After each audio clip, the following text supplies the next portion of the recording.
Welcome back ناظرین. 28ویں آئینی ترمیم کے حوالے سے بات ہو رہی ہے. رانا ثناء اللہ صاحب بھی کہہ رہے ہیں کہ اگر اتفاق رائے ہو گیا تو جلد آ جائے گی عید کے بعد. آپ سمجھتے ہیں کہ 28ویں آئینی ترمیم آنے جا رہی ہے؟ NFC صوبوں کے حوالے سے بلاول صاحب کی مخالفت بھی ہے. دیکھیں بھائی، پہلے تو ہمیں وی ہیو نو کلو ٹھیک ہے، کہ آ رہی ہے کہ نہیں آ رہی. ٹھیک ہے. لیکن as far as this new clue goes, in the previous one we didn't had any clue. ہمیں پتہ نہیں تھا، اور ایک دم ایک چیز تیار ہو کے ہمارے سامنے آتا ہے، اور پھر آپ کو پتہ ہے 2 دن میں آ جاتا ہے اور وہ چیزیں ہو جاتی ہیں. ہماری طاقت جو ہے وہ اتنی ہے کہ ہم اپنی بات یا منوا کے ان میں شامل ہو جائے یا باہر ہو جائے. مثال ناؤ 28 امنڈمنٹ آ رہی ہے نہیں آ رہی، دیٹ سم تھنگ. لیکن 27ویں کو تو آپ نے سپورٹ کیا تھا. میں نے کیا نا، میں تو وہی کہہ رہا ہوں. تو میں نے اس میں شامل ہو کے اپنی چیزوں کو منوا کے ووٹ دیا. کیا منوایا تھا؟ وہ اس میں یہی جو چیزیں آپ نے ابھی پھر اشارہ کیا، یہ 27ویں میں تھی، اور انشاءاللہ ہمارے بیٹھنے سے یہ سب چیزیں ہمیں ہٹائی. اس میں بلکہ اس سے بڑھ کے تھی، پاپولیشن کو، ویلفیئر کو، ایجوکیشن تھا، NFC تھا، بہت چیزیں تھیں، اور جو نہیں آئی وہ ختم ہو گیا. تو وہ کیوں ختم ہوا؟ سر وہ تو کہہ رہے ہیں ہم 28ویں میں لے آئیں گے. تو اللہ کرے یار، طاقتور لوگ ہیں وہ تو ڈنڈے کے زور پہ تو کچھ بھی ہو سکتا ہے. ایز فار ایز قانون سازی کی بات ہے تو the state knows it very clearly کہ as far as Awami National Party is concerned, we don't have any tolerance towards 18th amendment. یہ جو اگر 18th امنڈمنٹ، NFC ایوارڈ، صوبائی حقوق، معاشی حقوق، انتظامی حقوق، اس کو چھیڑا جائے گا، ٹھیک ہے تعداد کم ہوگی، لیکن وہ اس ملک کے لیے بہت بڑا مسئلہ بنے گا.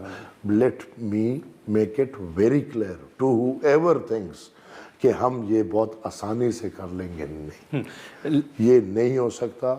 یہ آپ اپنے وطن کو نقصان پہنچا رہے ہو. ہم کہتے ہیں کہ یہ پاکستان سب کا پاکستان ہے. اس پاکستان پہ اتنا ہی حق ایک سندھی کا ہے جتنا حق ایک پنجابی کا ہے، اتنا ہی حق ایک سرائکی کا ہے، اتنا ہی حق بلوچ کا ہے، اتنا ہی حق پختون کا ہے، اتنا ہی حق مہاجر کا ہے. اور یہ تمام اقوام مذہبی طور، آئینی طور، قانونی طور یہ حق رکھتے ہیں کہ یہ انتظامی اور معاشی اپنے قوم اور اپنے علاقوں کی خدمت کرے. یہ 18th امنڈمنٹ ہے. اب یہ اگر بڑی مشکل سے 100 سال باچا خان نے 1921 میں جو تحریک شروع کی تو اسی لیے شروع کی کہ انگریز آیا ہوا تھا اور ہمارے اقوام کے بنیادی سہولیات پہ قبضہ ڈالا ہوا تھا. وہ تحریک چلی، وہ تحریک آزادی میں بدل گئی. تحریک آزادی کے بعد پاکستان آیا، پاکستان بنا، اور جب پاکستان بنا تو آج تک بدقسمتی سے پاکستان میں قانون، طریقہ، طرز، سب کچھ وہی انگریزوں والا ہے. لیکن ہم 100 سال سے اسی کے لیے کر رہے ہیں، اور اس 100 سال میں 1973 میں ہمارے ساتھ مانا گیا جب کانسٹیٹیوشن بن رہا تھا، اور کنکرنٹ لسٹ کا مانا گیا کہ صرف 10 سال کے لیے رہنے دیں. 10 سال بعد کنکرنٹ لسٹ ختم ہو جائے گا اور پروونشل اٹھانومی آ جائے گی. 10 سال بعد بھٹو صاحب واز ہینگ ٹل ڈیتھ، اور ضیاء صاحب آئے ہوئے تھے، آئین ویسی معطل تھا. ہمیں پھر 2010 میں وہ موقع ملا جو 73 میں کمٹمنٹ تھی، اور ہم نے اس کو 2010 میں آئینی شکل دیا. اس 2010 کی کمٹمنٹ میں اگر یہ ایک آئینی ترامیم ہے تو that's a legal commitment towards the nation. اس میں پیپلز پارٹی، اس میں پاکستان مسلم لیگ نون، اس میں جمعیت علماء اسلام، اس میں عوامی نیشنل پارٹی سمیت جمعیت علماء اسلام اور کافی پارٹیز اس میں شریک ہے.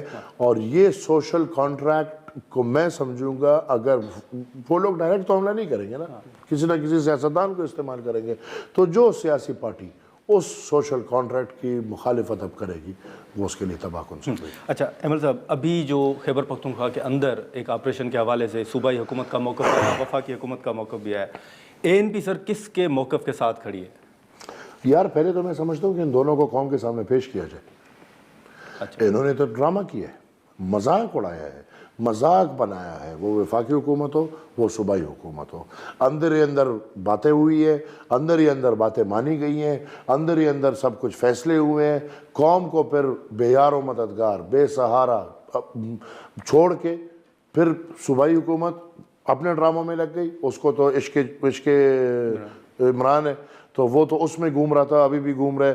اور وفاقی حکومت اتنا کیا کہ انہوں نے ایک پریس کانفرنس کی اور سارا ملبہ صوبائی حکومت. تو بھائی ادھر مثال ان لوگوں کے ساتھ تو وفاقی حکومت اور صوبائی حکومت نے یہ مذاق بنایا ہے کہ ادھر اندھیرا ہے, ادھر لوگ تڑپ رہے ہیں, مر رہے ہیں, رینگ رہے ہیں, اور ادھر میں اور آپ جو طاقتور ہیں ہم آپس میں ایک دوسرے کا مذاق اڑا رہے ہیں. ان کی طرف کچھ بھی نہیں. ابھی تک مجھے بتائیں, ابھی تک تیرا کی کیا حالت ہے؟ They both of them must face the اچھا public یا any public platform. سر, وہ تو کہہ رہے ہیں وہ لوگ ہر موسم میں, اس موسم میں وہ وہاں سے کہہ رہے نا, یہی تو باتیں ہیں نا. یہ باتیں ذرا آئے نہ کریں. ہم خواجہ آصف صاحب کو یا میرے بزرگ ہیں یا جو تارڑ صاحب آئے تھے میرے بزرگ ہیں, ہم سب کو پتہ ہے ادھر کی زندگی کیا ہے اور کیا نہیں ہے. سیالکوٹ والے کو نہیں پتہ ہوگا, مجھے نہیں پتہ گجرانوالہ میں کیا ہے کیا نہیں ہے, لیکن مجھے پتہ ہے کہ تیرا کا کیا حالات ہے اور کیا نہیں ہے. یہ ذرا پھر میں اس لیے تو کہہ رہا ہوں کہ both the governments, provincial government and the federal government, تیرا کے لوگ احمد صاحب they معذرت آپ must be facing a single platform. In house camera پارلیمانی اجلاس بلائیں, نیشنل اسمبلی اور سینٹ سب کو بیٹھائیں, دونوں کو پیش کریں, سب کے سامنے ذرا دونوں اپنا موقع. آپ کے نزدیک جو تیرا کے لوگ ہیں وہ خود نہیں نکلے, ان کو نکالا گیا ہے اور صوبائی حکومت نے نکالا ہے؟ کس نے نکالا ہے؟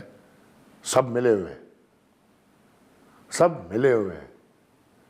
لیکن جی صاحب نے تو جرگہ بھی بلایا تھا, انہوں نے کہا میں تیرا کے لوگوں کے جرگہ اس طرح تھوڑی, وہ تو جلسہ تھا.